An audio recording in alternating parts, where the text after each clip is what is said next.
salut tout le monde. Bonsoir, bonjour, bonsoir. Bonjour, bonjour, bonsoir. Bienvenue dans ce 10e numéro de Pourquoi Buffy c'est génial. On est content. 10e. Qui l'aurait cru. Je vous rappelle le principe du podcast. Nous analysons des anecdotes, des explications, des critiques, des infos sur la série Buffy contre les vampires. C'est arrêtez de rigoler, c'est pas drôle du tout ce que je raconte. À travers des commentaires audio. Des épisodes pour mieux comprendre le show et l'apprécier à sa juste valeur. Je ne supporte pas d'avoir des gens qui rigolent en face de moi. Non, c'est bon. Mais non, moi j'apprécie pas ça. Vous allez vous calmer les deux, c'est interdiction de rigoler dans ce podcast. Allez, bon, tout de suite, les gros bisous. Timmy's down the bloody well, and if you make me miss it, I'll Do what? Lick me to death? This is a time of celebration, so sit still and be quiet. Is everyone here very stoned? I love you, Xander. I'll never leave you. I'm the one who sleeps with you and feeds you, bathes you. Yeah. I see her and raise you a yeah. She bathed you? Nothing can defeat the penis. Qu'est-ce qu'il y a ? Oui, Il dit qu'on s'est pas présenté. nous ne sommes pas présentés. C'est voilà, oui, c'est vrai. J'ai raison. J'ai sauté cette ligne. Oui, tout à fait. Il manquait quelque chose, Riley. Donc on va pas recommencer. Par contre, on va se présenter. On se présente maintenant alors. Voilà. Pour la rubrique gros bisous. On se présente pendant la rubrique gros bisous. On se fait des auto gros bisous. Bah, on a qu'à faire son gros bisou et se présenter juste avant. Je m'appelle Riley, je fais un gros bisou. Ah, bah vas-y, enchaîne. Oui, gros bisou. Très bonne. Allez, Très bonne. rubrique de gros Alors je vais commencer. D'accord. J'ai commencé Ok. parce que c'est moi qui commence les gros bisous, c'est moi le chef. Je m'appelle Sartman. Salut. Donc je suis Sartman. Je fais donc un gros bisou à Gabriel qui devait être un invité avec nous C'était ce notre soir. premier invité. Voilà, C'est quand il devait être autour de nous, on devait être 4 ce soir et en fait Gabriel est malade et non, en fait on lui fait pas de gros bisous parce que sinon on va Ah oui, attraper du coup, la les maladie. microbes. Mais on lui souhaite de se remettre très très vite et pour qu'on puisse faire le podcast un jour avec lui dès qu'il sera remis. Voilà, gros C'est bisous lui à qui toi. avait choisi l'épisode. C'est en plus lui qui avait choisi l'épisode donc on va le commenter. choisir un autre. Ouais. On va le commencer commenter à sa place. Désolé pour toi, mais donc sois-toi bien et reviens très très vite pour D'autres être invité au podcast. Vous aviez des gros bisous aussi vous ? Oui, je m'appelle Riley et Qui es-tu ? Je m'appelle Riley et j'ai un gros bisou à Maxime. Maxime. Maxime qui n'a donc rien compris à Buffy, que j'ai vu là et qui m'a dit comment on peut faire une analyse sur Buffy. Merci, merci Maxime. Donc Point je te fais- d'interrogation. Je te fais un gros bisou, mais justement parce qu'il a dit qu'il allait écouter pour voir. Donc s'il a un gros bisou au début du podcast, il va se dire ok, j'ai écouté jusqu'à la Donc fin. faut qu'on soit très très carré Donc, parce gros que c'est bisous, Maxime. Maxime. Donc c'est pour ça qu'il faut C'est pour expliquer ça qu'on à est ces gens. là pour expliquer pourquoi Buffy. Voilà, c'est on va expliquer à Maxime, on va t'expliquer pourquoi c'est génial. Je fais aussi un gros bisou à la coopérative laitière de Valmorel qui nous Produit cet sponsorise, épisode. voilà, qui nous sponsorise ce soir qui à alimente l'épisode. coup de saucisson au Beaufort, de genépi et de jambon fumé là. Voilà, un gros bisou à vous. Gros bisou la coop. Tu avais un gros bisou Clément. Ah mais Clément, mais qui es-tu ? Écoute, voilà, donc je m'appelle Clément et j'ai un gros bisou à faire à David qui habite dans l'immeuble. David, mon voisin donc. Oui. Bah, gros bisou David. Voilà, Vous avez gros fait bisou à connaissance, David. oui. Non, mais c'est une histoire de longue date. Voilà, il mérite Ah un oui. gros bisou. Bon, j'espère qu'on fait gros pas trop de bisous, bruit, David. qu'on l'empêche pas de dormir. C'est moi qui ai un gros bisou. Ah non, c'est Riley, c'est toi qui as un gros bisou maintenant. Ah oui, on voulait faire un gros bisou à Stéphanie Faye-Fanel de l'Amicale du Geek. Ah oui. Qui parle de nous, qui a dit qu'on est son coup de cœur dans leur vidéo sur les chaînes YouTube qu'il envoie. Donc merci de parler merci, de nous, ouais. c'est super cool. Un gros merci et un gros bisou. Gros bisou. Clément, tu avais un gros bisou toi aussi. Gros bisou à Mélanie qui, comme moi, a remarqué la référence évidente aux Ewoks dans le dernier podcast. Ah oui. Voilà, rassure-toi Ah oui. Mélanie, tu n'es pas seule. La fameuse référence aux Ewoks. Voilà, d'autres gens l'ont vu. Le web s'est enflammé autour de Sur de- le web. À l'époque, ouais. Ah, le site a planté Et carrément. voilà, les Bah, le Ewoks, serveur, j'ai ouais, fait le une serveur histoire, une très longue histoire. Bref, donc voilà. Alors j'avais un dernier gros bisou à faire à Geekopolis. Geekopolis, pour ceux qui ne connaissent pas, c'est un salon de la culture geek complètement incroyable, porte de Versailles à Paris. Cette année, ça sera les 23 et 24 mai, Et porte de Versailles. Et bon, si vous faites un tour à Geekopolis, il y aura peut-être moyen qu'on se voit. Il y a des On y sera. peut-être. On y sera, voilà. On vous en dira beaucoup plus lors des prochains numéros. Mais pourquoi Buffy c'est génial sera présent au Geekopolis 2015. C'est bon ça. avec C'était- un voilà. stand plutôt sympa. Tout de suite, on enchaîne Parce que c'est une annonce quand même incroyable. Mais on va enchaîner quand même. On a un podcast à faire. Oui. On va enchaîner avec la rubrique du sondage. On va passer à la rubrique sondage. On a lancé un sondage, Riley, le spécialiste du sondage. Suite à la rubrique du sondage, on a lancé un sondage lors du dernier numéro. Immédiatement, au résultat du sondage de la dernière fois. Rubrique sondage. Comment ça, il n'y avait pas de sondage? Pas du tout. Oui, alors donc tout de suite le résultat du sondage lancé lors du dernier podcast. Alors c'était quoi ce sondage, Riley? Oui, bah non, toujours pas. C'était une énigme de Tonton Giles. Moi je m'y perds. Des fois c'est une énigme, des fois c'est la des rubrique sondage. C'est aussi la rubrique énigme de Tonton Giles. Moi je m'y perds. D'accord, ok. Très bien, donc la réponse c'était la lettre T. Je vais pas vous refaire l'énigme, mais écoutez, c'est même sur le site. On m'a dit que c'était un peu facile. Non, alors non. Alors, déjà, on va commencer par faire un gros bisou à Raoul qui a trouvé la bonne réponse. Salut Raoul. Gros bisous. Et surtout, on va expliquer que Sartman a posté l'énigme avant le podcast. Oui, alors bon, ça, on n'est pas obligé d'en parler. Avant même la diffusion du podcast, qui est n'importe quoi. Ouais. Il a laissé aucune chance aux gens, quoi. Alors, Donc, explication, oui. Alors. Bon, il y a eu un problème. Il y a eu un coup de génépi sur moi. Il y a eu, il ne faut pas poster des articles ou des podcasts à 3h30 du matin. Ah. Ça multiplie par 10 les chances de se craquer. C'est une annonce que je fais. Non, mais surtout, je vois pas en quoi ça a faussé quoi que ce soit. L'énigme était en ligne. Parce que l'énigme était plus dure à l'audio évidemment qu'à l'écrit. Donc si les gens écoutaient, en fait, dorénavant, je pense qu'il faut poster l'énigme un jour après le podcast. Ah, c'est pas bête ça. Voilà. Mais voilà. par contre, Raoul a bien gagné le podcast en exclusivité. Voilà, Raoul, t'as quand même gagné, rassure-toi. On t'a dit sur le site. Même si l'énigme était facile. Podcast, l'énigme était très très dure, surtout à l'audio. Précisons-le. Ça mérite d'être souligné. Et tu recevras, Raoul, ce podcast en avant-première donc. Voilà, en avant-première mondiale. Tu seras le seul au monde à l'avoir. Quelques heures en avant-première. Un jour normalement. Donc on enchaîne parce que là on est très très en retard. Oui. Priorité au direct. Aujourd'hui nous allons vous parler donc de l'épisode 13 de la saison 3. Un très bon épisode. De Zeppo. Épisode culte. Zéro pointé en français, en VF. Donc, écrit par Dan Weber. Dan Weber, il a beaucoup bossé sur Futurama et American Dad.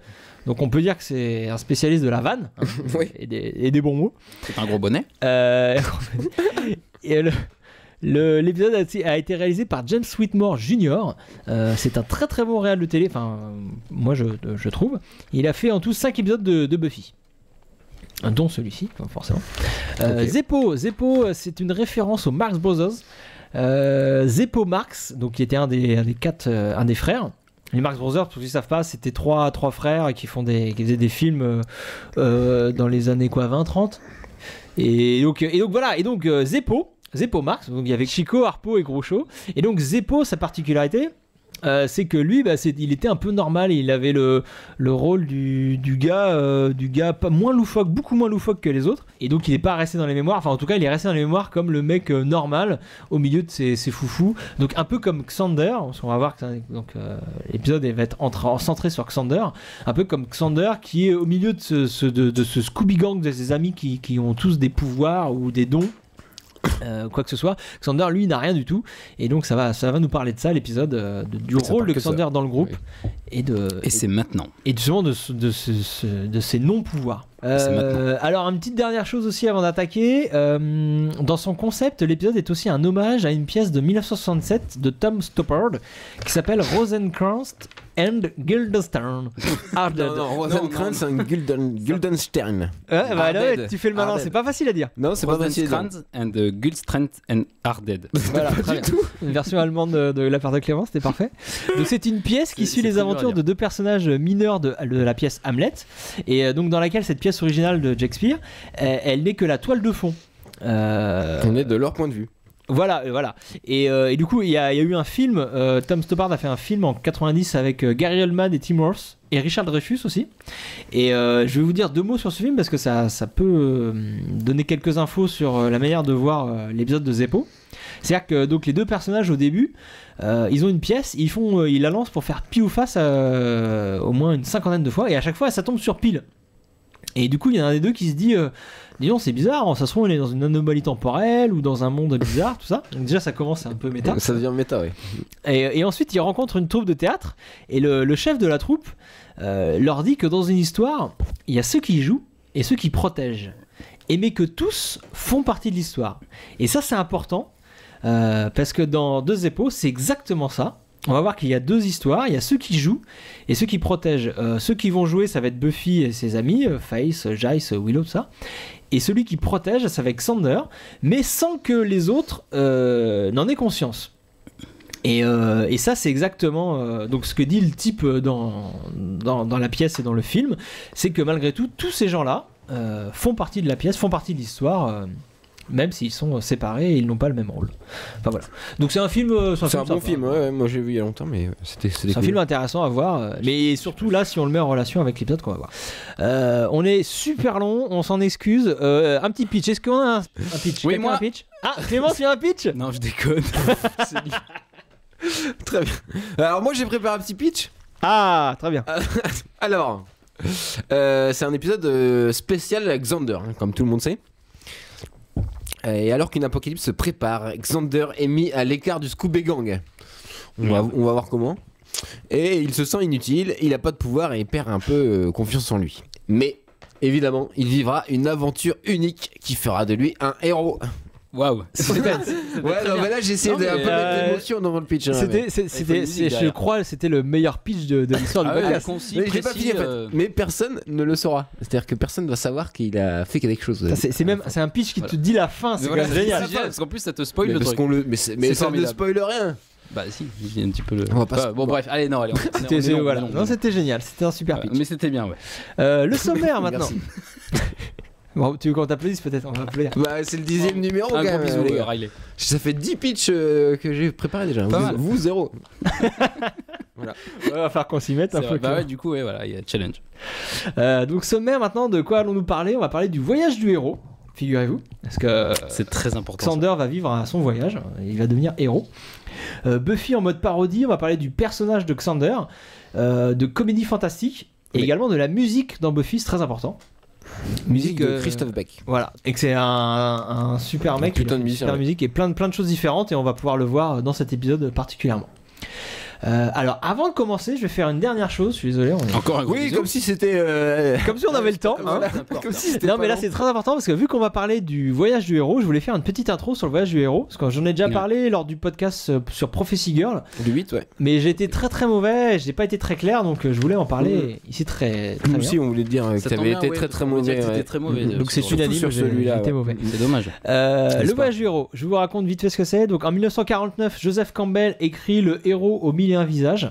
C'est un anthropologue, Joseph Campbell en fait, et il a remarqué que dans les légendes et les mythes de plein de civilisations, même quasiment toutes les civilisations du monde à travers l'histoire, il y avait une même structure avec les mêmes étapes qui apparaissaient. Et dans toutes ces légendes, un type normal passait du mec normal au statut de héros, et il y avait toujours la même structure, les mêmes étapes. Et en plus dans le bouquin, il met en relation ces étapes avec la psychologie humaine. Les étapes du voyage du héros sont des métaphores de l'évolution de n'importe quel être humain. Les mêmes questionnements, les mêmes difficultés à surmonter pour grandir. Donc son concept très intéressant, ultra intéressant, a été récupéré forcément par les écrivains et les scénaristes et est devenu même une méthode pratique pour avoir une structure narrative qui fonctionne à chaque fois. On prend toutes ces étapes et on est sûr que l'histoire va tenir la route en fait, en gros. Et donc on retrouve donc ces étapes du voyage du héros dans de nombreuses œuvres. On va citer les plus connues, Star Wars, Seigneur des Anneaux, Lost, Game of Thrones, Matrix. Ça se... Matrix. Ouais, non, mais ça se retrouve dans pratiquement tous les films et tous les bouquins. C'est un truc de fou. Dans Lost, c'est pas pour tous les personnages. Je voulais juste apporter une précision. Et bien évidemment, on va retrouver cette structure dans Buffy. Alors, pareil, on peut la voir sur toute la série Buffy ou sur des évolutions d'un personnage en particulier. Et là, ce qui est flagrant, c'est que dans cet épisode, on retrouve toutes les étapes du voyage du héros, mais pour Xander. C'est vraiment le voyage du héros de Xander, et on va voir ça en 42 minutes. Voilà, au fur et à mesure de l'épisode. En 42 minutes, exactement. Je vous dis juste les étapes vite fait, mais on va les énumérer pendant l'épisode. Au départ, il y a le héros dans son monde ordinaire. Après, il est appelé par l'aventure. Souvent, il est aidé par un mentor. Il passe le seuil de l'aventure. Et après, donc, dans le monde extraordinaire, il va suivre des épreuves. Il va rencontrer des gens. Et après, une fois il va avoir une épreuve suprême, et après à la fin il va avoir son voyage du retour vers le monde ordinaire, et bien évidemment il y aura un changement puisqu'il va sortir changé de ce monde extraordinaire.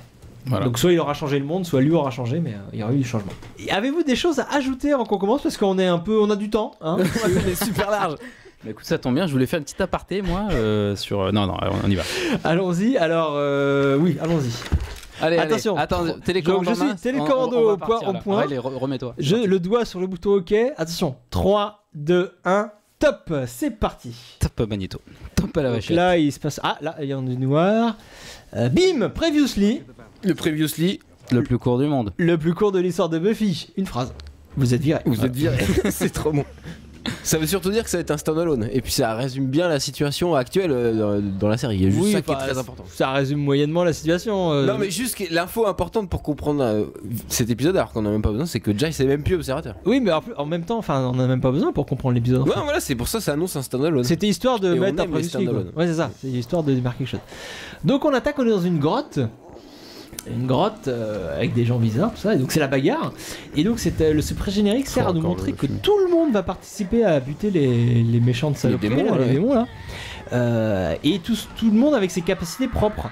Donc les deux tueuses avec leur capacité physique, et Jace et Willow avec leur capacité intellectuelle, la magie, tout ça, ça.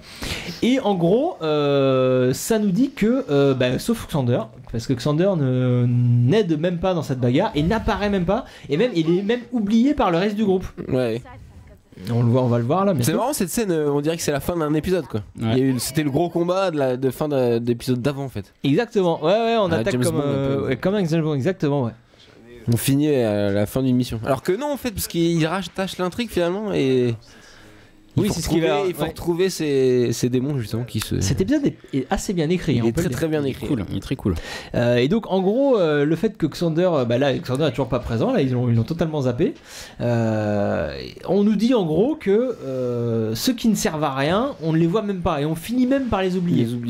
Il était caché sous des cartons. Voilà, comme si Xander, le héros de l'aventure, il sort des poubelles. Au bout de ces 3 saisons d'acolyte, mais d'acolyte qui n'a pas de pouvoir, qui ne sait pas se battre, tout ça, qui est très courageux mais qui n'arrive à rien, peut-être au fur et à mesure on commence par se dire à se demander l'utilité qu'il a dans le groupe et même à l'oublier. Alors on se pose la question de l'utilité de Xander dans le Scooby Gang dans cet épisode. Bah oui, c'est tout le sujet de l'épisode. Tout à fait. Exactement. C'est le point de départ, le postulat de départ. C'est que Xander, il est un peu à Est-ce qu'on a le l'écart. droit de dire qu'on n'aime pas trop la coiffure de Buffy dans ce Ouais, bizarre un peu. On a le droit. Moi j'aime pas beaucoup. Mais à un moment rose dans au pied. ces années-là, ça a été une mode, je crois, les cheveux comme ça. Les deux tueuses. On n'a pas beaucoup parlé de Face dans ce podcast encore. Ah, moi je suis venu que pour ça. Non, pas dans ce numéro, mais dans le podcast en général, c'est une des premières fois. On voit fera vraiment Face. un épisode spécial Face. Ah, c'est obligé. parce qu'il y a beaucoup à dire quand même. Oui, Clément, t'as Non, mais voilà, très sérieusement. Clément vous un culte Arrêtez à Face. vos Tu nous l'as dit gamineries, avant tout à l'heure. À Elisa Dushku. Dushku, tu crois que ça se dit Dushku? Moi je le dis comme ça. D'accord. Alors là, oui, Xander va faire une vanne en parlant de Jimmy Olsen, Riley. Ah oui, pardon, oui, effectivement. Voilà, on y est là. Il se sent comme Jimmy Olsen. Jimmy Olsen, c'est un journaliste qui travaille au Daily Planet avec Clark Kent. À BFM, non, il travaille pas à BFM. Oui, il travaillait à BFM, il était muté au Daily Planet. Et il est en fait dans la mythologie Superman, c'est une sorte de Xander. Il fait des blagues et puis il sert pas à grand chose. Enfin, il est souvent en danger, je crois, non? Bah évidemment, il est souvent pris en otage. Voilà, Clark qui veut l'aider et tout. Enfin, Superman. Donc c'est un peu une sorte de faire-valoir, mais il est quand même très important dans la mythologie. Et Jimmy Olsen, justement, ça dépend. Il y a des comics Superman où il a un rôle essentiel. Donc comme il est Xander. devenu un génie. Pardon? Comme Xander. Comme Xander en fait, exactement pareil. Donc c'est Exactement. pas pour rien qu'il se compare à Jimmy Olsen. Cool. Seth Green. Donc là, générique des vues. Green, ouais. Générique des vues, elle est bien le générique. Je suis dessus, moi. T'es fan de Jack Green? De Seth Green? Bah oui, mais je l'ai déjà dit. C'est vrai. Qui fait de Chicken Robot, c'est ça? Ça va faire que 3 fois. Attendez, mon plan préféré, mon plan le Buffy plan préféré, Buffy. c'est celui-là. Il est un peu inspiré Oui, il a celui peu- de la saison 2, bleu, mais qui était pas en dessous. Oui, mais Celui-là non, est mais il pas est mieux. au-dessus. Il est pas au-dessus. Give il me est the pas en Spielberg. bleu, Et il est mieux. Ouais, il est Ah, pas le mal. plan Owen! Oui, le plan Owen. Intervention, le plan Owen. On va peut-être expliquer pour ceux qui ne savent pas. Alors, ce que pour c'est ceux que qui le ne plan savent, écoutez le premier épisode du podcast Pourquoi Buffy c'est génial. Le plan de coupe le plus utilisé de la série. Voilà. Nous avions noté que dans Never Kill a Boy on First Date, il y avait un plan de la fontaine avec Owen qui part avec son sac à dos. Et c'est un plan qui est très souvent réutilisé dans la série pour illustrer l'extérieur du lycée. Et donc il est utilisé ici par C'est vrai James qu'il joue pas Barclay. très bien le. O'Toole. Première étape du voyage de Xander. Exactement, là on nous présente le héros dans son monde ordinaire. Donc un monde nul, dans lequel il est... en ce qui concerne Xander, il est nul, il est même invisible aux yeux des gens populaires, là, le type qui lance le ballon, il galère. Il finit par lui lancer quand même. Il finit par se faire envoyer, mais c'est pas facile. Et du coup, il se retrouve dans les emmerdes avec O'Toole, là. Mais voilà, là on nous présente le héros dans le monde ordinaire, et donc en ce qui concerne Xander, c'est un monde où c'est pas très rigolo pour lui. Où, puis là, il est vu comme Brandon, il joue un peu, il exagère un peu, non? Le côté nul, il surjoue un peu, non? Ouais, un peu, ouais. Ouais, il y a des épisodes où il est quand même un peu plus sûr de lui. Là, et avant celui-là, là, il se fait vraiment écraser. En plus, ils lui ont mis un joli pull, un joli saumon, ouais, on va dire. Là, vous avez vu Cordelia derrière, qui est là depuis le début d'ailleurs. Je sais pas si vous avez fait gaffe. Oui. Ouais, c'est vrai. Et là, bon, on la voit de près, mais en fait, elle était debout, un peu floue. Et c'est marrant parce qu'au début, tu la reconnais pas du tout. Tu te dis, mais qui c'est que ce personnage énigmatique? Et moi, elle enfonce le clou. Je reconnais toujours Charisma Carpenter. Non, mais là, elle est floue et elle est pas habillée comme d'habitude. Je suis désolé. Oui, mais là, il fait froid. Ouais, mais non.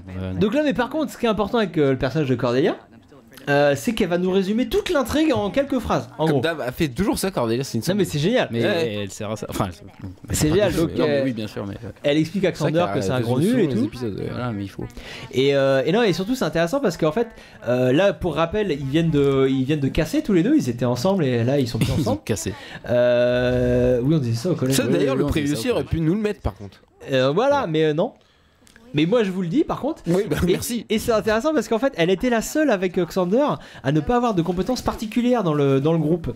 Et donc maintenant qu'ils sont séparés, et même entre parenthèses qu'elle redevient la Cordy de la saison 1, donc la Cordy qui tourne autour du Scooby Gang en leur balançant des vannes. Cordy que moi j'adore. Et donc au final Xander se retrouve être le seul à n'avoir aucun pouvoir. Et donc c'est ce qu'elle est en train de lui pointer, lui dire en gros que c'est le Zeppo qui sert à rien dans le groupe, que les autres peuvent faire le job sans lui. Alors là, début de séquence réfectoire, ce plan là sur la bouffe et qui après nous donne une petite découverte sur la réfectoire, et ben c'est un plan qui vient d'un autre épisode, qui vient de l'épisode 19 de la saison 2. On appelle ça une vraie hutte. Voilà, à I Only Have Eyes for You, et donc qui avait été aussi réalisé par James Whitmore Jr. en fait. Donc oui, voilà, c'est pas fou, il a repris le même plan. Ouais. Il savait qu'il avait un plan d'illus de la cafétéria, il dit bah tiens je vais reprendre le même. Et du coup il est fort à corps. Et du coup il est méga fort à corps parce qu'à la fin du plan, c'est rapide quand même. Ouais. À la fin du plan, on voit à la table Xander assis, il a un pull blanc. Alors qu'il a un pull saumon, et comme on a bien remarqué, c'est pas la même chose. Voilà, alors que dans cet épisode, il a bien évidemment un pull saumon. Et puis il a, en plus, pas du tout la même coupe de cheveux, il a les cheveux beaucoup plus courts dans l'autre. Enfin, ouais. Non, mais bon, c'est quand même très furtif. Bah oui, mais bon, il y a 1 an de différence entre les deux. Ils auraient pu le retourner, surtout que c'est le même décor. C'est bizarre. Peut-être qu'ils se pensaient pas qu'il y avait des mecs. Ils l'ont oublié au tournage. Non, il fallait mettre de la bouffe dans le truc. Ah oui, donc oui, question d'économie, on part racheter. Bah, c'est bien vu, tu vois. Ouais, c'est bien. Parce que là, on voit pas toute cette partie du décor, la partie cuisine. Ouais, c'est vrai, on la voit pas. Effectivement. Alors qu'avec ce plan, voilà, on est en réfectoire. Point. Bah voilà. Mais... Comme le plan Owen qui pourrait être retourné à chaque fois, mais non, ils ont besoin tout. Faut rappeler de la figure, faut. Ouais, t'as raison, c'est bien fait. Faut faire des économies, les gars, c'est la crise. Surtout à cette époque. Là, on est à la bibliothèque, dis donc, qu'est-ce qui s'est passé? On avait des trucs. Il s'est passé tellement de choses. Donc c'est parti pour voilà, ce qui va y avoir pendant tout l'épisode, c'est un espèce de ping-pong entre les deux styles. D'un côté, on va avoir une histoire de fin du monde qui va même hyper dramatique, pousser à la parodie, c'est presque une parodie, mais parce que ça va pousser très très loin dans le côté drama sérieux de Buffy, avec plein de scènes qu'on a déjà vues en fait, et qui sont on va avoir des caricatures de ces scènes qui vont être poussées en dérision, les scènes où Giles annonce la fin du monde, Buffy, tout ça.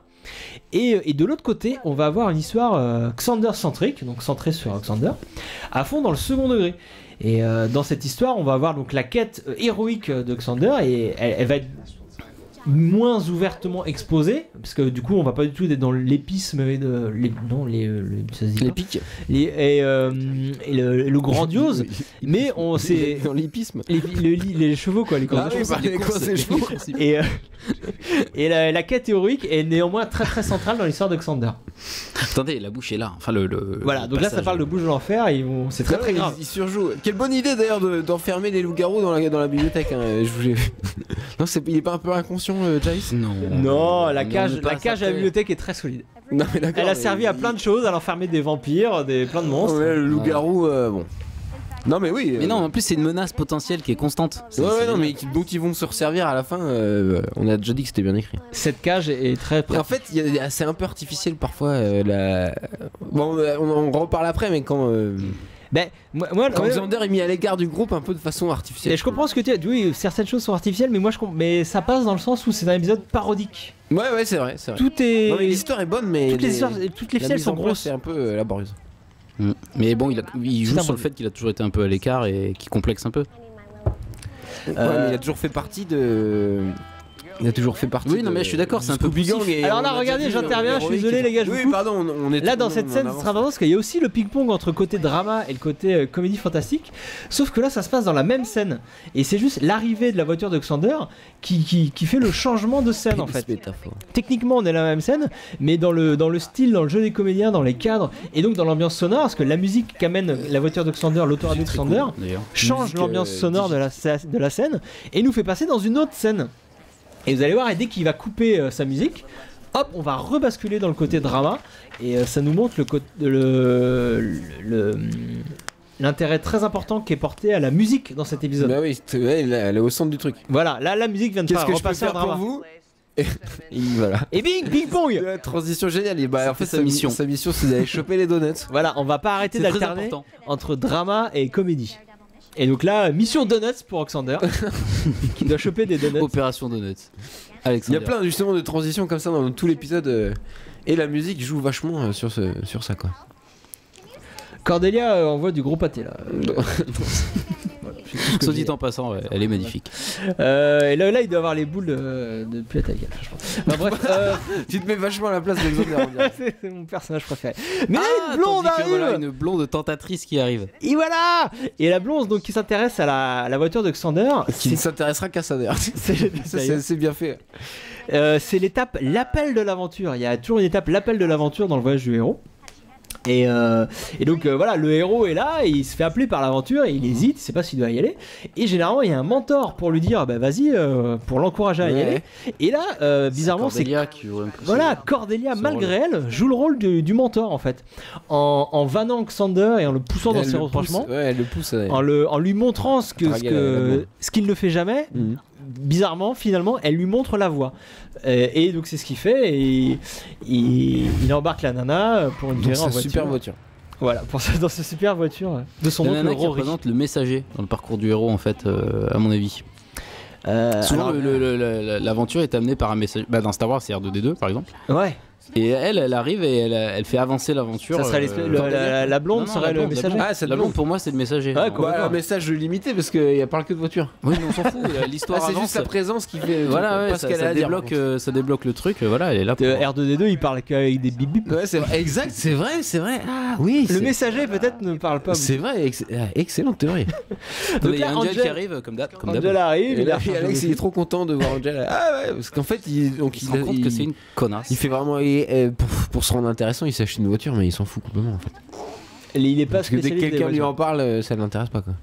Mais il essaie d'être cool. Là, on a vu au bronze, il y avait juste un autocollant. Au moment où Angel se casse, il y a un autocollant Lotion. Lotion, c'était le groupe qu'on a vu dans l'épisode Phases. Oh, il voit tout, il est formidable. Non, mais donc c'est rigolo. Tout, Lucien, dans l'épisode Phases qu'on a commenté la dernière fois. Et donc c'est rigolo de voir que dans les décors, même, ils gardent les autocollants des anciens groupes pour crédibiliser l'univers, le décor de Buffy. C'est intéressant, je trouve. Donc là, extérieur du bronze, accident. Ça crédibilise l'univers. Voilà. Là, et bim, il est rentré dans O'Toole.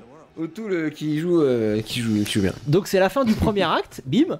Et donc la fin du premier acte nous met en parallèle la fin du monde que vont vivre le Scooby Gang. Parce que vous voyez qu'on attaque l'acte 2 dans la bibliothèque. Eux ils sont en train de vivre une fin du monde. Et Alex qui va vivre aussi sa propre aventure, sa propre fin du monde. La fin de son monde du coup, parce qu'il y a O'Toole qui va vouloir le buter. Et donc on comprend qu'il va la vivre tout seul cette aventure. Parce que les autres sont occupés à faire des recherches sur la fin du monde. Donc début d'acte 2, bibliothèque, tout ça. La blague avec les donuts fourrés. Moi j'ai trouvé ça très drôle. Vous allez voir Giles qui arrive. il est en mode super vénère, mais c'est vrai qu'on voit les donuts, donc ouais, c'est très voilà, vrai. que Xander a ramené. Xander a servi à quelque chose dans l'histoire quand même. Et à ce que ça nous montre cette scène, c'est alors déjà et le fait que Giles appuie sur les donuts, ça nous fait penser à, enfin c'est bien écrit encore une fois. Ça le ramène, on va le dire. Non mais c'est super drôle. Il faut bien le préciser. Je crois que les gens n'ont pas compris que cet épisode était bien écrit. Et ça nous montre en fait qu'il y a des choses importantes qui se passent, mais que le public ne voit jamais en fait. Parce que comme si l'histoire des donuts, c'est quelque chose qui se passait à chaque fois, mais qu'on n'a jamais vu. Et elle nous les présentait comme quelque chose de courant. Et donc aller chercher des donuts, c'est important pour Xander, mais on l'avait jamais vu. Et donc, ce que nous montre cette scène, Buffy, attends, pardon, mais c'est vrai, elle en a pris 3. Ça c'est une des seules scènes de comédie Pardon, dans la mais partie, c'est du quotidien, c'est génial. Mais dans la partie apocalypse de l'épisode, c'est une des seules scènes un peu drôles. Et donc bref, le gang a besoin de Xander, même si il s'en rend pas toujours compte. Là, il s'en rend compte pour le coup des donuts. Sympa ce plan grue là qui arrive sur les deux. Plan grue, pas mal. Ouais, non, mais si, donc retour à l'extérieur du bronze. Donc encore une fois, on alterne entre le comédie et le drame. Et voilà, on nous dit Xander, non mais c'est bon, il est tout seul, donc il est en sécurité. Et ben non, justement, il est pas en sécurité. Il a un énorme couteau. Et voilà, et juste pour vous dire, ouais, un peu grotesque le couteau d'ailleurs. Ça rappelle aussi ce qu'on avait dit dans le premier, en plus du plan Owen, dans le premier podcast, on avait parlé aussi de cette alternance des deux styles. Dans Never Kill a Boy on First Date, c'était l'alternance entre comédie romantique et horreur. Et là, donc, ça va être entre drame épique et comédie fantastique. Ouais. Avec Xander, de toute façon, ça peut être que comique un peu. Il y a des chances. Ouais. Donc là, quand même, il est mal. Là. Il est un peu O'Toole, il fait pas super. Les méchants de cet épisode font pas super peur en fait. Ouais, mais il est méchant quand même, O'Toole. Il a un gros couteau quoi. Super. Non, puis il est prêt à le buter. Non, si, il est méchant, mais bon, ouais. Non, par contre, il y a le twist sur O'Toole est sympa qui arrive après, à la fin de l'acte 3. Et donc justement cette scène du couteau là. Et là, oui, on est où au niveau du parcours du héros? Eh ben on est au passage du seuil, mon petit Clément. Eh ben c'est très important. Ça. Parce que dans le voyage du héros, il y a toujours un moment où le héros doit vraiment passe le seuil, c'est-à-dire qu'il entre dans le monde extraordinaire. Un univers plus étendu, comme dit Obi-Wan. Il n'y a plus de retour en arrière possible. Et donc c'est exactement ça, c'est la scène du couteau. Quand le flic va arriver, bah voilà, le flic arrive là, et que Xander va dire non, il se passe rien, c'est tout. Et ben là, il accepte d'entrer dans le monde extraordinaire, il accepte de sortir de cette petite routine. Et donc, pour donner un exemple, dans Star Wars, c'est quand Luke décide d'accompagner Obi-Wan à Mos Eisley, par exemple, c'est son passage du seuil, il renonce à son monde ordinaire pour aller dans le monde extraordinaire. Et là, c'est exactement ce que fait pile poil à ce moment-là, Xander. Non, on est en train de faire du catch, mais pas comme des gays. Réplique très drôle. Ouais. That was all right. Couldn't our Tommy didn't do it. Voilà. C'est fou. Non, mais on était plongé dans le truc. On est passionné par le dialogue. Non, mais ouais, moi j'attendais parce que au fond la blonde avait encore partir en voiture. Elle a déjà dit. Non mais elle le redit, c'est comme ça finit, la scène finie. Tu vas conduire? On part en. Il y a un faux raccord derrière Clan. Gonna cruise around. Ouais. Non, t'aimes pas trop O'Toole, Riley? Non, j'aime pas trop O'Toole, mais. C'est en fait la partie comédie fantastique est un peu cliché aussi, je trouve, parfois. Mais pour moi, il est comme le chasseur de loup-garou, il fait le job. Ouais, il est exactement. Voilà. Exactement.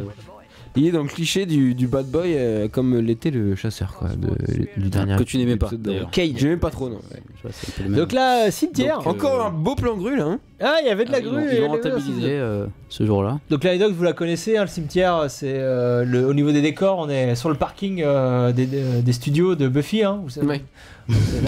Sur le parking, ils recréent le cimetière. Voilà. Ça, c'est les parkings de leur bureau. C'est bon ça. Et là Bob qui sort de terre, qu'est-ce qui se passe voilà. Donc là dans le monde, pour revenir au voyage du héros, dans le monde extraordinaire, le héros va vivre des aventures, il va surmonter des obstacles, il va rencontrer des amis et des ennemis. Et c'est la pure comédie française, c'est personnage zombies drôles. Des zombies drôles. Je peux finir. Oui, pardon, vas-y. Ah oui, pardon. Et donc il va rencontrer des amis et des ennemis. Et ce qui est intéressant dans ces épisodes, c'est que là pour le coup, sûrement pour un gain de temps, mais aussi pour une touche marrante au niveau de la narration, les amis qu'il va rencontrer vont devenir les ennemis pour Xander. Cool. C'est plutôt bien. Il a pas trop le choix. C'est plutôt Là, sympa. c'est marrant. Et là, on voit qu'il c'est des gros tarés. Donc, il est un petit peu inquiet, Xander. Ouais, mais ils sont fun, ils se ressuscitent les uns les autres. Ouais, c'est bizarre. Enfin, on a beau être. Ouais, ils se cassent très bien quand même. Xander, il a pas eu la même réaction que la fille, a une réaction entre guillemets normale. Elle est partie au courant. Xander, bon, il est habitué, il regarde. Il est habitué au fantastique. Ouais. Et donc Bob est génial, il demande à son pote O'Toole s'il a enregistré les Walker Texas Rangers. Je trouve ça génial. C'est pour montrer que Bob c'est un gros beauf de Texan quoi. En VF, c'était les X-Files. Tu sais ça? Quoi? En VF, le mec il lui dit tu m'as enregistré les X-Files? Hein? Mais ça n'a rien à voir. Ah, mais c'est intéressant. Non, mais c'est pour ça, c'est bizarre, c'est un truc de chaîne ou de. Mais c'est n'importe quoi. En VF, c'est X-Files. Ouais, il lui dit tu m'as enregistré les X-Files? Alors peut-être une dédicace à X-Files. Oui, peut-être qu'il voulait faire il voulait faire de l'autopromo parce que M6 diffusait aussi X-Files. Il voulait pas faire de la pub pour TF1 qui diffusait Walker. Du coup, ça va rien dire par rapport au perso. Bah non, justement, ça le rend plus sympa. La VF est magique quand même. Ça le rend plus sympa. Bah oui, parce que du coup, tu dis regarde X-Files, il est cool. C'est un geek. Non, alors que normalement, il regarde Walker et que c'est un gros beauf. Voilà, ça change tout. Oh la vache. Merci la VF. Oh les enfoirés. Donc là, Jace. Alors oui. Cet épisode est aussi intéressant parce qu'il essaye de nous faire un petit concentré de tous les personnages, je trouve, en grossissant bien sûr les traits. C'est ça, il caricature. La caricature. Tout à fait. Et ici, par exemple, pour Jace, le Jace de la saison 3, on nous montre qu'en gros, il est plus qu'un observateur. On va le voir, il devient un père, un mentor pour Buffy. Et d'ailleurs, il arrête d'être observateur parce qu'il est viré. Et justement, la confrontation avec Wesley plus tard dans la saison nous montrera Wesley, le vrai observateur, qui n'est que observateur. Donc qui est nul, et Jace qui est plus qu'observateur, qui est courageux, qui est vieux de la vieille, qui a plus d'un tour dans son sac, comme par exemple comme là. Il essaye de contacter les esprits pour savoir ce qui se passe. Et donc voilà, c'est on nous met un concentré du personnage de Jace dans une toute petite scène. Une version encore drama apocalyptique et d'un coup avec une musique très pesante. Oui, la musique est très cool à ce moment-là. Mais oui, Alex arrive et là il y a une musique toute joyeuse à Danny Elfman un peu comme à la Beetlejuice. Ouais. Si. Et ça part complètement en comédie fantastique avec Giles qui voit pas que Alex traîne avec des zombies. Oui, dès qu'Alex entre dans le champ, on change d'ambiance. C'est ça, c'est très bien fait. C'est super bien fait. Et c'est ça tout l'épisode, comme pareil quand Alex arrivera tout à l'heure avec Buffy et Angel. D'ailleurs, de manière générale, la musique est bien dans cet épisode. On l'a dit en sommaire. Et Christopher Beck. Voilà. Qui est canadien. On passe chez Willy là. Willy le bar à démons. Lui, qui s'est pris quelques claques. Il a eu quelques bricoles, le Willy. Le bar à démons, c'est un concept dont on parle pas assez. Hein. C'est une bonne. Ça n'a pas été assez utilisé. Et dans Angel, c'est plus exploité. Ouais, bah oui, avec le bar, oui. Ah ouais, mais ça c'est une super idée. Bon, par contre, là, évidemment, le barman du bar à démons, il s'est fait défoncer. Ouais, ça doit lui arriver toutes les semaines. Oui, le pauvre Willy.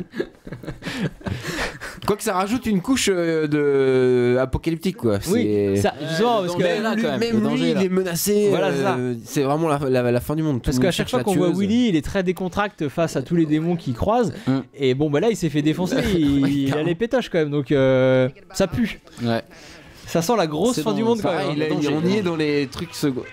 De la bière. Non, j'adore cette transition encore. On va picoler. Donc oui, là on est dans la voiture de Xander avec ses nouveaux copains zombies. Les zombies qui veulent faire la fête et boire de la bière. C'est où il a dit qu'est-ce que tu ferais la dernière nuit avant la fin du monde? Ah, de la bière. C'est drôle. Et ben eux ils veulent faire un gâteau. C'est bien, c'est un gâteau. Un gâteau, dis donc, un gâteau. Un space cake. C'est marrant. Toi ça t'a fait penser à un space cake, Clément? Ouais. À première vue, je me suis dit tiens, il parle d'un space cake. Ouais, tu te dis des bad boys un peu qui veulent faire un gâteau. Oui, voilà, et puis c'est samedi soir, ils veulent se la coller. Surtout que c'est des zombies en mode soirée, quoi. C'est juste c'est des zombies, mais ils se comportent comme des. Et ben on va voir que c'est encore, c'est encore pire que ça. Ouais, c'est pas un space cake, c'est un gâteau très. C'est bien écrit, quoi. Il y a plusieurs. Beaucoup de retournements de situation. Oui, ça n'arrête jamais. Ouais, c'est Clément. Ouais, Surfman, tout en bas. Je pense que c'est un épisode. Je trouve que il est pas mal écrit cet épisode. C'est pas mal. On en parlera. On en parle plus tard. Du coup, alors voilà. L'aventure continue pour Xander. Oui, parce que donc il voit que oui voilà, il est témoin d'un. Il est complice d'un. Il se retrouve complice, involontaire. D'un casse dans une cacaillerie apparemment. Ouais. Je sais pas trop ce que c'est. Non, mais non plus pas en Mais bon, il a l'air de. Hardware, ouais, c'est ça. Voilà. Mais ça fait partir des aventures, des péripéties que vit le héros.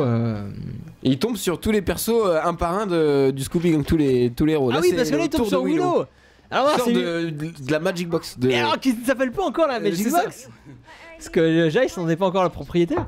À cette époque-là, ça s'appelle l'Uncle's Bob Magic Cabinet. C'est très compliqué. mais c'est marrant parce que donc justement le fait que Xander croise tous les persos et qu'on voit Willy, on voit la Magic Box, on voit tout ça, Dan Weber a vraiment voulu ancrer à fond son histoire de fin du monde dans l'univers de Buffy pour la rendre encore plus crédible en fait. C'est pour ça qu'on voit plein de choses qu'on a déjà vues. Comme pareil le monstre qu'on va voir à la fin, le monstre de la bouche de l'enfer, qu'on a déjà vu. Vu qu'on est très rapide sur cette histoire de fin du monde, qu'à chaque fois on fait des tout petits bouts de scène. Faut que tout de suite le spectateur comprenne qu'on est dans la fin du monde. Donc il lui faut des scènes, et voilà, et des décors et des personnages qu'il connaît et il sait que c'est grave. Donc comme on a vu, mais le traitement fait que, enfin c'est, on parlera. Et mais la mise en parallèle avec toutes les scènes de Xander second degré, met de la dérision dans ces scènes de fin du monde. Mais quand même, voilà, on les ancre bien, la boutique de magie, le monstre, tout ça. J'aime bien le maquillage de l'autre à gauche. Fin de l'acte 2, donc Xander il est chaud parce que. C'est là que je vais lancer le petit sondage. Ah, petit sondage. Donc Xander est à 2 doigts de la mort, on va faire un sondage. C'est pour ça qu'on va faire un sondage spécial Xander. Ah. Quel est votre épisode préféré avec Alex, à votre avis? Bah tous. Non mais alors on va parler des épisodes où il est un peu au centre de l'histoire. Ah oui, d'accord. Donc j'ai complètement arbitrairement choisi les épisodes. Très bien. Donc s'il en manque, bah tant pis. Alors, est-ce que vous préférez Teacher's Pet? Qu'est-ce qu'il y a à gagner dans cette énîme? Alors, oui, j'ai pas dit la récompense, il y a rien à gagner. Hein. C'est juste votre participation qui compte. Ah, c'est nul, je préfère les énigmes. Faudrait savoir, hein. Bon. Alors, en numéro 1, Teacher's Pet, saison 1, épisode 4. Bah là, Alex, il se fait chauffer par sa prof. Musetta Vanders, je crois, voilà, de son nom. Prof Cougar qui est en fait un tout autre animal. Tout autre animal. The Pack saison 1 épisode 6, Xander est possédé et fait partie du groupe des hyènes. Encore une histoire d'animaux. Culte. Un cas Mummy Girl saison 2 épisode 4, Xander est amoureux d'une momie, tout simplement. Ah, le pauvre. Enfin, il y a une histoire d'amour avec une belle momie. Ouais. Bewitched Botherhead and Be Will Be Red, l'épisode préféré de Sartman, saison 2 épisode 16. Génial. Et là, alors, toutes les femmes courent après Alex, c'est génial. The Zeppo, donc qu'on regarde en ce moment. The Remplacement avec le frère jumeau de Nick Brandon. Mais oui, où il est remplacé par un Xander, un double de lui encore plus cool. Et enfin Hell's Bells saison 6 épisode 16 où c'est le mariage de Alex c'est pas très drôle cet épisode. Non, c'est pas un épisode marrant mais ça peut être un épisode préféré. C'est centré sur lui. Donc il y aura un résumé sur le site du sondage parce que là on va très vite parce qu'il se passe plein de choses. Notamment Alex. Super sondage. Ouais, Alex un des meilleurs, si ce n'est le meilleur perso de la série. Alors moi j'ai défoncé un gobelin. Alors voilà, oui, Alex défonce des. Il sauve Face quand même. Il sauve Face. Moi je voulais juste parce que pendant que tu fais ton sondage, il y a eu la scène où il se faisait menacer de mort par O'Toole et il arrivait à s'échapper. Déjà mort En fait, qui était mort, voilà. Voilà le twist. Mais il arrivait à s'échapper et figurez-vous qu'il y a une réplique coupée à ce moment-là. Après, une fois que Xander s'est échappé, Jack il dit, Jack O'Toole donc dit à ses potes, ah non, ou c'est avant, je sais pas, non c'est avant. Mais en gros, il dit à ses potes qu'il va tuer, il veut tuer Xander de toute manière. Voilà, c'est juste pour montrer que c'est une réplique qui a été coupée, mais c'est pour montrer que Jack est très très méchant. Tandis que Face vient de se remettre une épaule. Pardon, mais là pour le coup, priorité au direct. Bah, l'arme fatale quoi. Il va se passer. L'arme fatale. Il va se passer. Elle est beaucoup plus sexy que Mel Gibson. Et là d'un coup, elle est couchée avec Alex donc. Voilà, tout simplement. Bah, fallait pas le dire. Ah bah pardon. Laisse-moi profiter du spectacle. Tu avais un mot à dire sur cette séquence? Bah pas un, plusieurs. Ah vas-y. Moi qui déjà fait tu as écrit une thèse, je crois, sur cette séquence. Faut arrêter. Non mais voilà.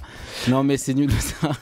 Non mais voilà. C'est pas vrai en plus. Ce qu'on peut dire, c'est que c'est une nouvelle épreuve pour notre héros. Hein, il est dans son monde extraordinaire, il va vivre des épreuves. Bon bah celle-là, ça va, elle est pas très compliquée. Il doit quand même perdre sa virginité. Il doit coucher avec quelle Face. épreuve? C'est une épreuve. Bien sûr. Bon ça va, il y a pire comme épreuve. Et donc bah il fait du sexe. C'est parti. Donc Clément, Riley, vous pouvez commenter la scène en direct. Non mais ça c'est pas. Mais il y a une musique un peu de film. Là il y a galochage. Là encore, Christopher Beck sur la musique. On est dans le cliché de la scène sexuelle d'un film d'aventure, enfin d'une quête héroïque, comme dans un film classique. Remarque, il n'y a pas de scène de sexe dans Star Wars, mais. Ça pourrait. Ça manque de scènes de sexe dans Star Wars. Ils sont symbolisés. Il y en a une Et qui est là, il symbolisée. y a une sorte d'autocensure. Hein. On voit le plan, mais la scène de sexe, mais en reflet. Dans un reflet avec un drap, on voit pas grand chose quand même. voit hein. pas grand chose. On a un peu Attendez, déçu. attendez, parce que là, on va louper le meilleur. Donc Qu'est-ce là, qui se voilà. Ah oui, c'est ça. Ah, là, le petit cliché câlin. de la scène de, ouais. Tendresse Le petit après- câlin après le d'après coït. sexe. Après le coït, voilà. D'après Coït. Et bim, et ben c'est fini. Voilà. Et on repart Allez, dans la ciao. comédie. Oh putain. Salut. Ouais, la Ok. scène drama était encore exagérée et caricaturée à mort. Hein. Oh non, mais. Non, mais là, juste pour Non, mais mais c'est ça, pas le problème là. Bah non, c'est pas un problème, mais c'est pour jouer avec le gag de la rupture. Ah oui, d'accord. Comme dans tout l'épisode, qu'il y, Ouais. il y a des ruptures de ton entre les. Oui, Les on, deux, on surjoue le côté romantique ouais. pour que la, pour que la vanne, quoi. pour que la vanne mais soit encore comme plus moi, je drôle. trouve ça drôle, j'ai pas eu. Voilà, ouais, tout à fait. Ouais, c'est très drôle. Alors attention, bim. Voilà, j'avais dit de pas garder un loup-garou. On vous l'avait dit. Riley l'avait dit. Ah, c'est bien décrit, hein, mais. Mais bon, c'est bon. Willow lui tire. Jace, il va à main nue sur le Il y loup-garou. va. Ouais, Et il a peur de C'est rien. marrant Jace. qu'ils prennent, c'est qu'ils trop prennent- Et je vous ai qu'ils dit, Jace saison 3, il s'en fout. il est plus fort que tout. Il prennent. Regarde, elle le caresse. Allez. il chope des loups-garous à main nue. J'espère que Ça tu lui ne voudras fait pas, peur. mon chéri.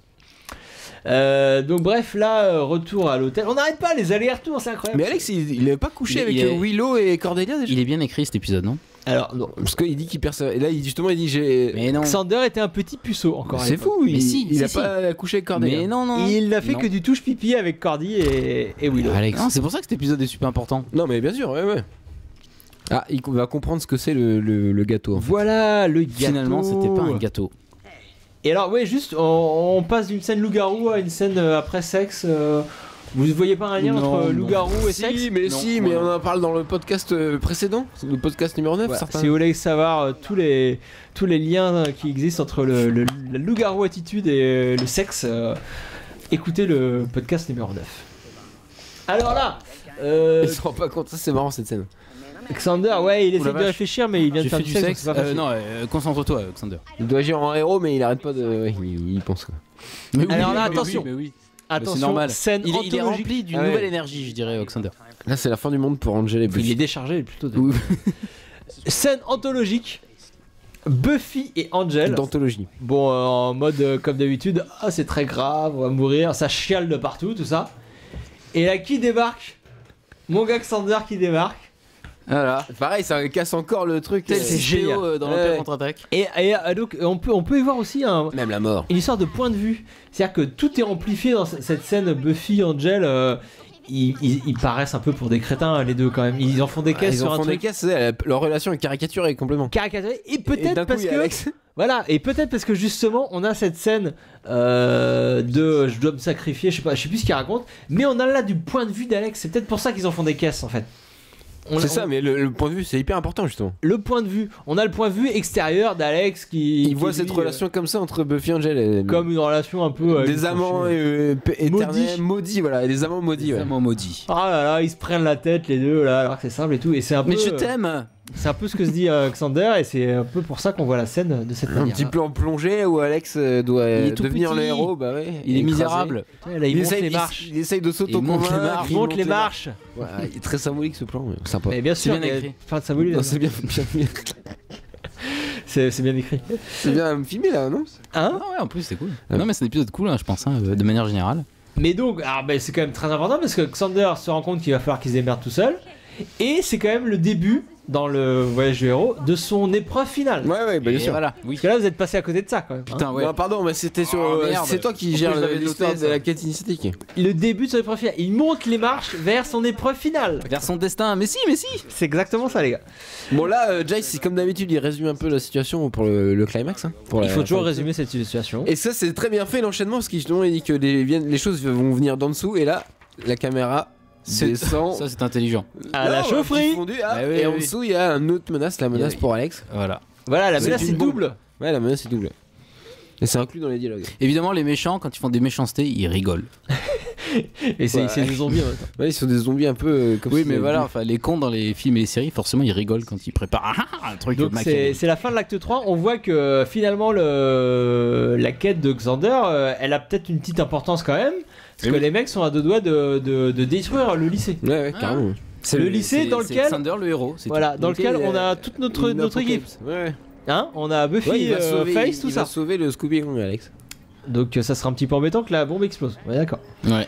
Donc début de l'acte 4. Ah, j'adore cette scène, quoi. Il devient héros, il chope le Tiens, zombie. allez.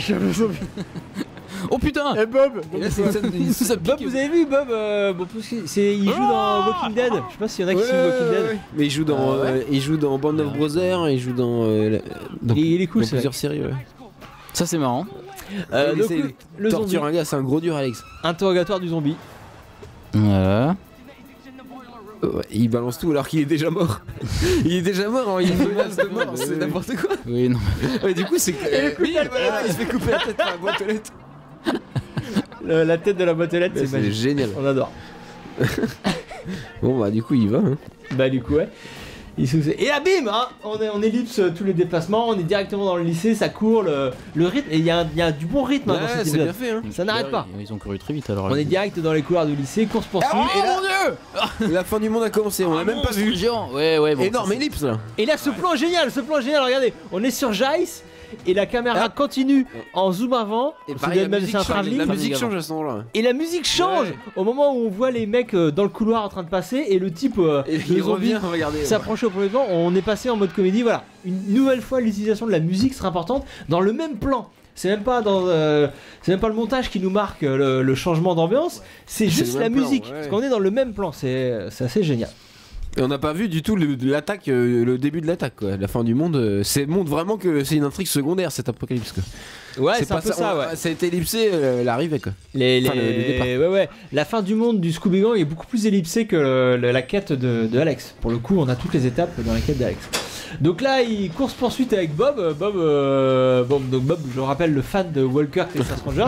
Qui sait se battre, évidemment. C'est un gros bourrin hein, qui aime le kung fu. Qui prend la hache. Mais bon, Alex arrive. La hache qui est l'arme du héros. Et oui. Voilà, ouais. Parce que- Bon, pourquoi il utilise une hache pour pousser une arme alors qu'il pourrait couper le gars? Non, il pourrait pas, faut faire Ouais, levier. voilà, c'est censuré. Mais ça, c'est très important.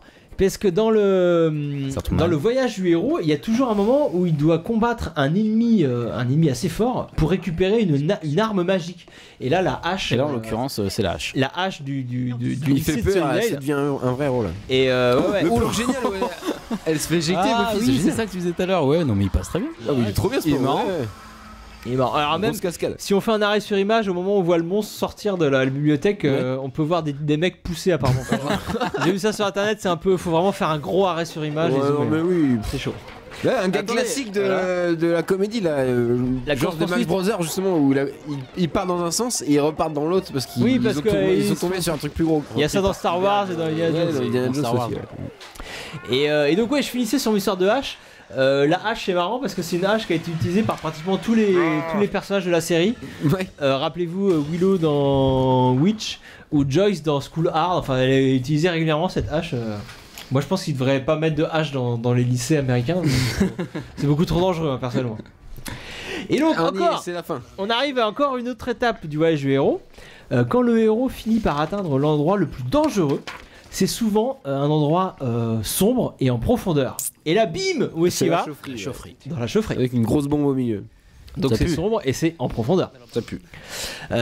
Donc le combat, il y a O'Toole qui va arriver. Bah ça y est, il Voilà. arrive. Bim. Bah, c'est le dernier face à face, quoi. C'est son épreuve suprême. Bah, ouais. C'est son combat contre la mort, son combat final. C'est son combat pour exister aux yeux du public. Pour montrer que oui, Xander n'est pas que là pour faire des vannes. Il a aussi une capacité héroïque. Et il va le prouver C'est là. aussi un des héros, quoi. Là, il se bat contre O'Toole, il est en plein dedans. Faut qu'il montre qu'il est un héros et qu'il mérite sa place dans le Scooby Gang. Pour l'instant, c'est pas facile. hein. Non, là, il est. Il est en train de, il est en Mais pleine si, justement, il commence à dire. Il te reste Ah oui, 49 bim secondes. Et voilà, il s'est Et bim Voilà. Il a affronté des démons. Oula, il peut Oula, chier. là, C'est ça, la première ça, fois là, qu'il- sur la caisse, ça. Ouais, ça doit faire mal, hein. super mal. Moi, j'arrête. Ah, là, c'est bien comment il résout la Et là, c'est situation, cool parce que quoi. voilà, O'Toole il se barrerait bien parce qu'il voit que la bombe, elle est. descend, ouais, il faut se barrer. Et Xander est cool. Enfin, en même temps, il risque la mort là. Ah ouais, non, mais justement, et Du c'est là coup, où il ce devient qui héros. implique c'est là, un c'est sacrifice la en dernière fait. étape. Ouais. Il a pas peur de C'est ça, risquer le sa sacrifice. vie. Exactement. Il y a le sacrifice, voilà, et c'est ça. Et il y a aussi l'obtention de l'élixir, du trésor, du. Ah oui, je sais pas s'il avait dit L'objet de sa quête. Parce que La confiance en- la quête a un but à trouver, quelque chose à s'accaparer. matériel ou pas d'ailleurs. Et pour Xander, le but de sa quête, c'est de devenir cool en gros. Et là, c'est ça. Avoir confiance en lui. Et confiance en lui. Là, il se retrouve en face de la bombe. Pas juste en achetant une voiture, quoi. Bah non. Qui n'est et voilà. Qui n'est rien d'autre qu'une pénis métaphore, comme dirait la voiture. Non, là, il est en face de la bombe va être posée, lui, il épice, pas de problème.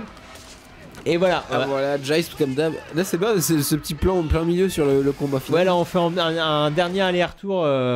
Sur la fin du monde, c'est très drôle. Quand même, faut pas. Oui, un étage au-dessus, c'est la fin du monde. C'est bon ça. Ça me fait penser au Retour du Jedi ou Mordor dans le Seigneur des Anneaux quand il y a un combat sur deux plans. Il y a les deux combats, exactement. Ouais, mais là c'est vraiment secondaire, c'est juste un plan au milieu du truc. Oui, non, mais dans l'idée. Ça se moquerait aussi peut-être de ces choses-là. Un peu comme une parodie de ces films très épiques, tout ça. Où il y a plusieurs combats en même temps à la fin. Ouais.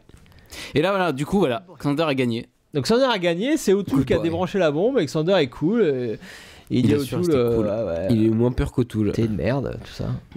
C'est bien qu'il se mette derrière lui, là, il vient lui murmurer à l'oreille. Il est génial, ça, il est vraiment devenu un héros là. Ouais, il devient là, ça devient. Et donc là, il s'engage. Bon, là, c'est un peu superficiel là aussi. Il s'engage vers le voyage du retour. Alors parfois, il faut savoir que dans le voyage du retour vers le monde ordinaire, il y a encore des ennemis à affronter, ça, dans le voyage du héros. Et là, ce qui est marrant, c'est que l'ennemi à affronter. Comme ça, à la Alien. Et voilà, et c'est O'Toole. Il tombe sur un truc. Voilà, le loup-garou était là. L'ennemi qui reste, c'est O'Toole qui va se le payer parce qu'il a pris la mauvaise porte. Pourquoi le loup-garou dans la cage avait une bonne raison d'être là. Et voilà, parce que c'est pour le mettre dans la chaufferie après. Mais bon, c'est bien écrit. Et hop, le combat final a été ellipsé d'ailleurs contre le monstre. Ouais. Ils ont pris cher, ils sont tous traumatisés. Buffy a le bras cassé. Ouais. Et on n'a même pas vu la fin du combat, quoi. Ils ont quand même gagné. Comme c'était très grave. Bah non, mais voilà, c'est ça. Ça justifie encore. Parce que l'histoire la plus importante, c'était celle d'Alex. C'est celle d'Alex, on l'a vu. On a déjà vu des apocalypses dans Buffy. Bah oui. On a vu. Puis on en verra d'autres. Donc là, retour au monde ordinaire. Donc tous les héros ont pris cher. Et Xander, donc qui est maintenant notre héros. On sort grandi. Lui, il va grandir. Alors, son monde autour de lui n'a pas changé du tout. Ses amis vont pas se rendre compte que lui a changé. Mais lui a changé. Lui est définitivement pas pareil. Et sa quête est terminée. Il a mis un pull bleu par-dessus son pull saumon. Le changement a été opéré. Voilà, il a changé de pull. Il a mis par-dessus. Ça veut tout dire. C'est son armure de héroïque. Ah bah c'est bon.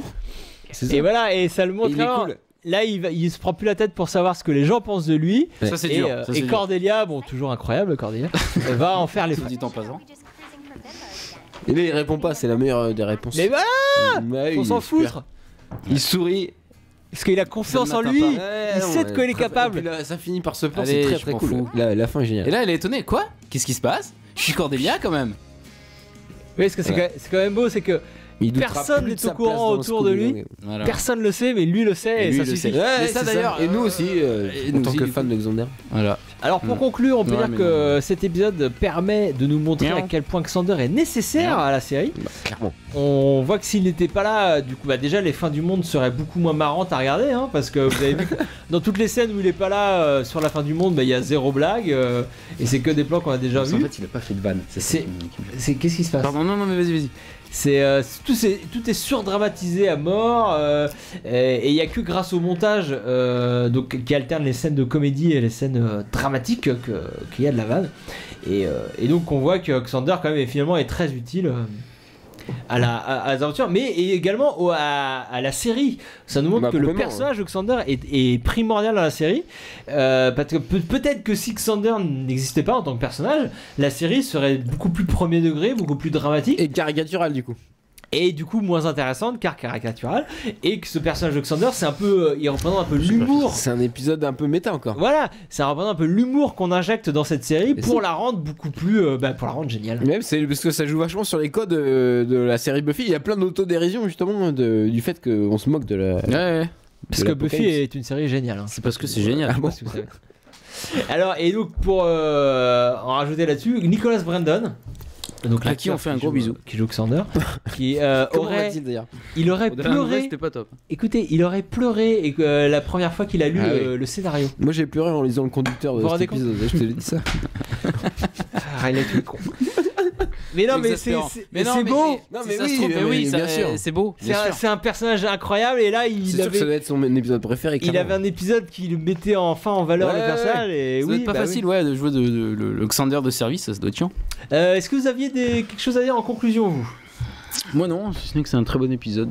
Très bien Clément, très belle conclusion. Riley, non, mais sérieux, non mais voilà, merde, j'ai rien à dire, sérieux. Riley, quelques mots en conclusion? Bah, moi, j'ai trouvé l'épisode génial. C'est Je trouve clairement. qu'il était bien écrit. Bah, déjà, il était bien écrit. Non, mais ce qui est marrant aussi sur The Zeppo, c'est que. tout- Les ficelles étaient grosses quand même. Hein. C'était un peu surjoué, non? Je trouvais que c'était un petit peu superficiel. Artificiel, mais artificiel, vu que c'est même, vous comprenez même pas ce que je dis. Bon. Non, mais c'est marrant parce que les fans, les gens qui connaissent Buffy, ils se rappellent tous de cet épisode-là. Vous avez pas cette impression-là? Ouais, si c'est vrai. Bah, Il est dans le top 5, enfin, je sais pas s'il il est dans le top 5 de quasi tous les fans, quoi. Moi je me rappelle Tout le monde que se souvient de cet épisode sur Alex, quoi. moi la première fois que j'avais vu la saison 3 j'avais détesté mais sauf cet épisode. Bah ouais, non, mais cet ouais. épisode m'était resté c'est du génie Ouais. cet épisode. Ouais, moi Ouais, aussi, ça- il m'est resté, ouais. Et donc, bah, c'est. Parce que c'est un épisode pour les vrais fans. Il y a de l'autodérision sur l'univers de Buffy. En même temps, ça met en avant un des meilleurs personnages, si ce n'est le meilleur. Et en plus, c'est à mourir Si de ce n'est rire. le meilleur. Bah, c'est peut-être le meilleur perso de la série, Le Alex. perso, c'est Riley, voyons. Ah oui, mais merci Voyons, Clément. Ah, merci, vrai, ça on me touche l'oublie beaucoup. à You're the best. Je vais chialer comme Nicolas Gondal. Et comme Hurley qui a lu le dernier épisode de Lost, il s'est mis à pleurer. Pareil. Ah oui Hugo. Non, bah non, Hugo, c'est son Hugo, personnage. Hugo Reyes. Là mais on en parlera dans notre oui, podcast pourquoi Lost c'est génial. Voilà. Pourquoi On le Lost, fera c'est très génial. prochainement. Et c'est un épisode aussi qui met vachement en avant la musique. Enfin, régulièrement, Buffy, la musique est importante, mais dans celui-là, c'est très très important Encore parce que plus, ça marque, ça souligne vraiment les deux ambiances de l'épisode. Le côté dramatique, surjoué avec des musiques pesantes, et la côté comédie. Super boulot de Christopher Beck. Ouais. Chapeau Chris. On a fini avec cet épisode. Ouais, on a été là. Excellent épisode quand même. Et Ouais, super on a épisode. été peut-être. Ouais, j'espère qu'on en a bien parlé parce que c'est vraiment N'hésitez pas à rajouter des trucs dans les commentaires. Voilà, c'est vraiment des un trucs super qu'on a ratés. épisode, Il y a tellement de trucs à dire, il faudrait le faire 2 fois de suite en fait peut-être. on va le faire 2 fois. Ouais, non, mais c'est vrai en plus. On le fera peut-être en saison 45. Voilà, quand on aura fait le tour une première 2 fois du- le même épisode. Passons maintenant sans plus attendre à la rubrique Si t'aimes Buffy, tu vas aimer ça. You're English, right? Yeah. I've seen every episode of Doctor Who. For God's sakes, Andrew, you've been in here for 30 minutes. What are you doing? Entertaining and educating. Well, why can't you just masturbate like the rest of us? Alors, donc je vais commencer pour le système Buffy, tu vas aimer ça. Je vais vous parler d'un bouquin. Et ouais. Et ouais, je sais lire. Le mec lit. Alors, parce que je le Tu lis Sartman? je l'ai là. C'est un livre donc qui s'appelle Philosérie Buffy tueuse de vampires. Alors, donc de Ça va Sylvie parler de Alouche. Colombo, Ça hein, tombe bien. Ça tombe bien si on parle de ça. Donc de Sylvie Alouche et Sandra Logier, c'est sorti chez Brajlon en 2014. Donc c'est un livre, comme j'ai dit. Alors, je vous refais l'historique. En Ouais, 2009, vas-y, ouais.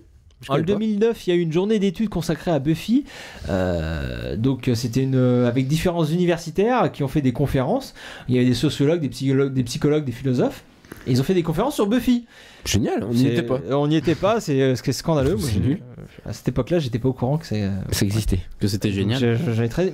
Mais ils ont eu la bonne idée De faire un bouquin. de compiler leurs interventions dans un bouquin, donc qui est sorti l'année dernière. Bien vu les mecs. Je crois que c'est l'été dernier qui est sorti. Alors faut pas avoir peur du titre. Hein. Ça parle un peu philosophie, Je mais viens c'est de quand même. préciser parce qu'il est lourd hein, le titre hein, quand même. Tu vois, il est. Oui, Bah, mais ça annonce la couleur en même temps. Ouais. c'est de la philosophie abordable. Hein. Sérieux, il y a pas de mots super compliqués, il y a pas de. Il n'y a pas anticonstitutionnellement de gens. Non, il n'y a pas de choses incompréhensibles. Il y a des trucs, non, qu'on pourrait, c'est très abordable. Bon, parfois faut s'accrocher un peu, mais il n'y a rien d'insurmontable. Hein. Les phrases sont très compréhensibles. Même moi, j'ai tout compris, pratiquement tous les mots. Ouais. Ah bah ça va alors. Donc Alors ça que va. t'es au ski en plus quoi. Et en plus, j'étais au ski. Non, en gros, c'est super intéressant. Par contre. Donc la série est vraiment prise au sérieux. Pour ceux qui veulent aller vraiment plus loin que la série, pour faire ce qu'on essaye de faire, pour prendre vraiment la série au sérieux et l'étudier à fond, ça peut être intéressant. La série est prise au sérieux et elle est utilisée comme terrain d'étude philosophique ou anthropologique. En fait, souvent, on part de la série pour expliquer un peu d'autres choses, pour partir vers d'autres théories. Et est-ce qu'ils connaissent vraiment bien la série Et voilà, et moi, ce que j'ai trouvé intéressant, c'est que tous les auteurs, parce que donc il y a plusieurs auteurs qui chacun ont écrit des articles. Parce qu'il y a certaines fois il y a des articles de gens qui connaissent pas vraiment. C'est un bouquin. Non, là, mais j'imagine du coup. Là, on sent que c'est des auteurs qui ont tout compris à la série et j'en soupçonne même un ou deux d'être vraiment des gros fans. Non, ils ont tout compris. Cool. Donc comme j'ai dit, donc c'est découpé en différents articles d'auteurs différents. Il y a notamment, voilà, je voulais citer plusieurs articles, notamment un article qui parle de Helpless, épisode de la saison 3, qui parle donc du passage à l'âge adulte. C'est très intéressant. Il y a aussi un super article sur le sexe. Voilà, là je voulais vous lire un extrait. Voilà, un article de Pascal Molinier. Alors Pascal, elle est incroyable. Elle voit du sexe partout dans Buffy. Et encore plus que moi. Voilà, vous devriez bien vous entendre quand même. Parce que moi je pensais en voir un peu trop. Elle en voit juste partout. Je vous donne des exemples. Genre la transformation du visage humain en visage de vampire. Elle met ça en parallèle avec l'érection du sexe. Elle a trop raison. Bien évidemment. Ou encore l'invitation. Voilà, l'invitation ou le refus d'un vampire de rentrer dans le domicile. Mais oui, souvent c'est des femmes. Oui, non mais elle voit ça comme. Mais à ce moment-là, dès qu'il se verse un verre de vin, je finis de parler. Elle voit ça comme la métaphore de la pénétration sexuelle. Oui, on avait compris. Pour rentrer dans le truc. C'est génial, elle a tout compris. Elle a tout compris à la série. C'est génial. Donc moi je suis fan de tout ce qu'elle a écrit. Son article il est complètement incroyable. Il est très intéressant. Et je vais d'ailleurs vous en lire un petit extrait. Oh non, putain, il lâche rien. Allez, on y va sur les s'accroche. Non, il est très rapide. Un peu de bière, un petit coup de... Il est très rapide. Voilà, alors, je lis l'extrait, page 176. Buffy contre les vampires est un récit culturel invitant ses spectateurs, en particulier adolescents, à ne dénier ni le chaos des forces pulsionnelles, ni l'instabilité identitaire que génère la confrontation avec l'imprévisibilité de la vie. Ces personnages affrontent constamment l'expérience de laisser venir l'étranger en soi, en italique. Ils n'en finissent pas de se transfigurer, de perdre et de se retrouver. Je commence à être bien chaud là. Et de retrouver leur contour corporel, leur vie et leur âme, à travers des épreuves qui leur sont imposées ou qu'ils s'imposent pour aller de l'avant. Hein, c'est un peu ce qu'on vient de voir, les épreuves. Tout à fait. Pour aller de l'avant. Ce n'est jamais sans perte et sans douleur. En mourant et en renaissant. Ouh là là. Absurdité scénaristique dotée cependant d'une incroyable efficacité, entre parenthèses. Ils font l'expérience qu'être soi, c'est être potentiellement plusieurs soi. Waouh. Moi je trouve ça fascinant. Au montage tu la remettras 2 fois peut-être. Moi je trouve ça fascinant.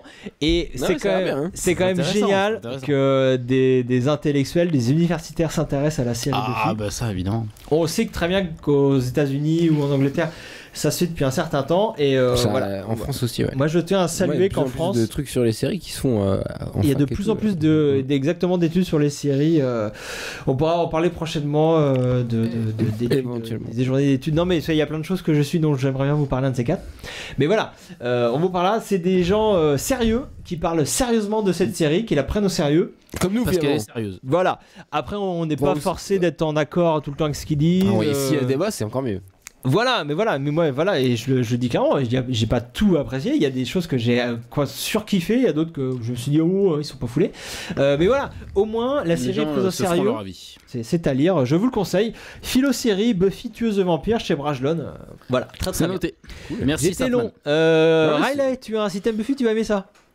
Oui, alors oui, effectivement, sous les conseils d'une auditrice. Ah. Et oui, on a reçu un mail ou un message de Stéphanie Fanel.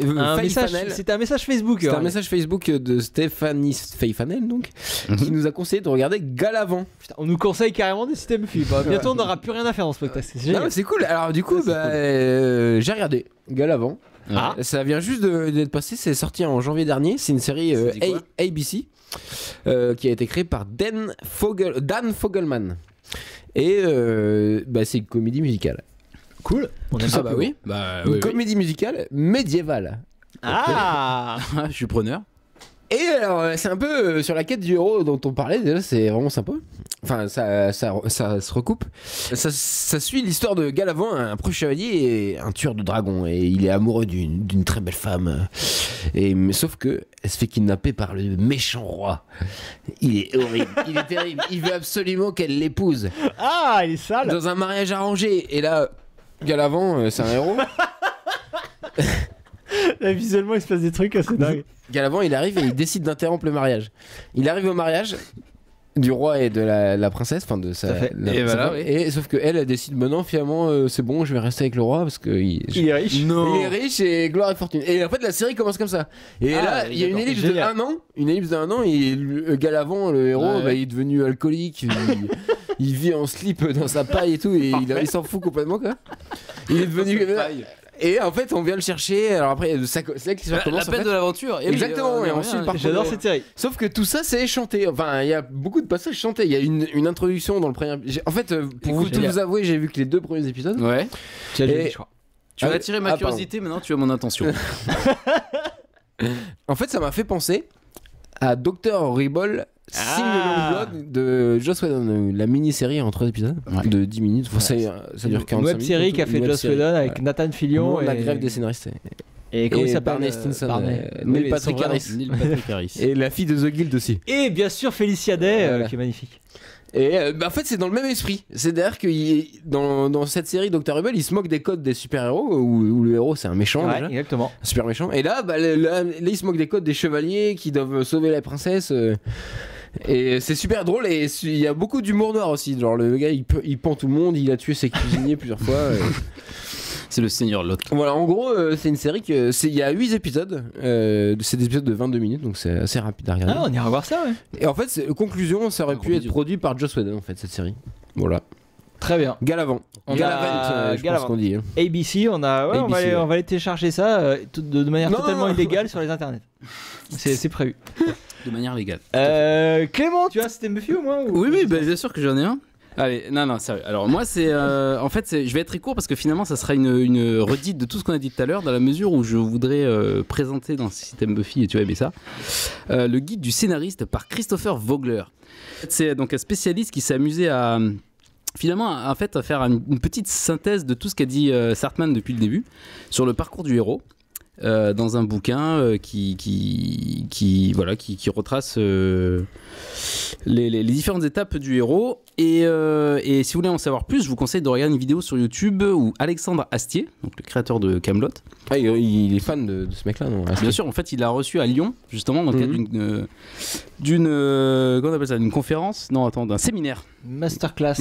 Non, séminaire. Pour le coup, ou masterclass. Enfin bref, justement, vous tapez. Parce qu'il fait des masterclass, il y a des formations en ce moment. Vogler vient apparaître. Il y a pas mal de scénaristes faire des formations. Script docteurs un peu qui bien sûr, des séminaires, des formations de scénaristes. Exactement. Et du coup, si vous voulez avoir un petit aperçu, un récapitulatif de ce que fait ce mec, je vous conseille de taper juste Alexandre Astier et Vogler et vous verrez la présentation qu'il fait du séminaire qui s'est déroulé à Lyon. Bref, à tous les apprentis scénaristes, lisez ce livre. Voilà, donc Sartman fait de l'Instagram là. Voilà, je viens de faire un Instagram incroyable de ma télé.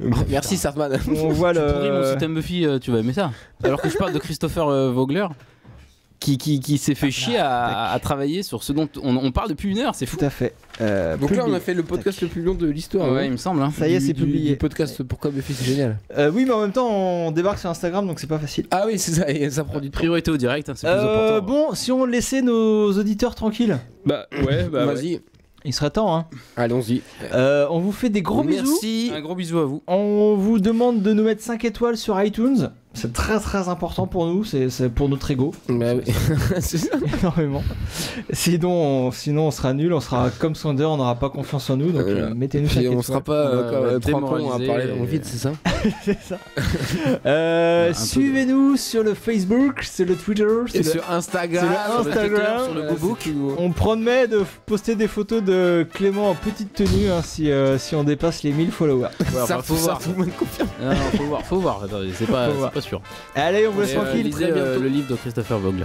Voilà, le gros bisou, à très très bientôt. Tchuss. Salut.